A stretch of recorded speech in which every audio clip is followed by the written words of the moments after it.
ilalim ng bagong pangangasiwa ng pribadong sektor sa Ninoy Aquino International Airport o NAIA. Tiniyak na New NAIA Infra Corporation na handa sila sa pagtanggap ng mga pasahero na bebiyahe ngayong holiday season. Si Cherry Light, sorry Paul!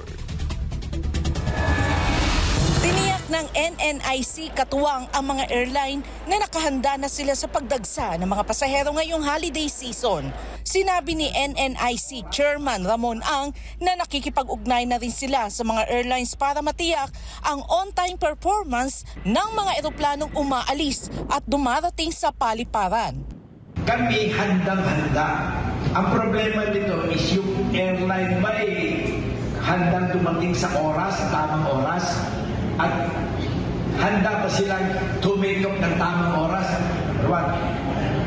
Number 2, ibang airline, yung mga empleyado nila, hindi mag-absent yun during holidays.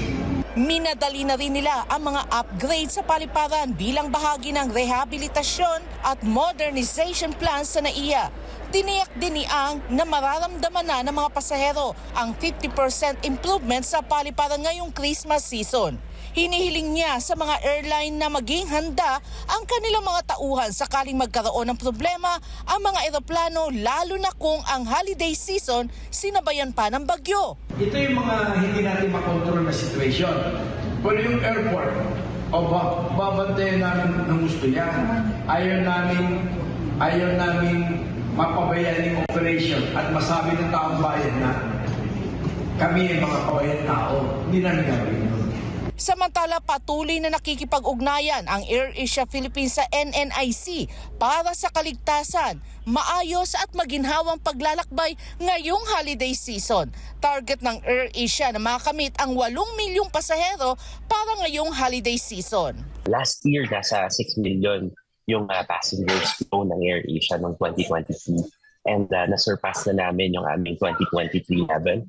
So we're looking at achieving our target of 8 million by December. Patuloy pa rin mag-aalok ng murang pamasahe ang AirAsia Philippines. Alam mo, ang AirAsia mag-celebrate ng 23rd year namin. So there's gonna be a big announcement in the coming days. No?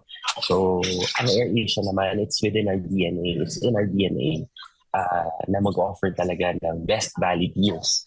Hindi lang sa flights, kundi sa mga hotel.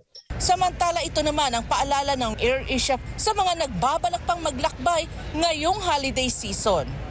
So dun sa mga kababayan po natin, traveling with AirAsia, of course, gusto natin safe, comfortable, and hassle-free and affordable po ang pagbiyahe natin sa AirAsia.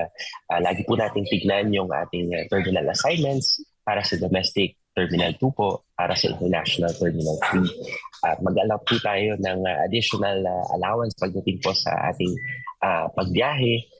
Para sa Diyos at sa Pilipinas kong mahal, Cherry Light, SMNA News.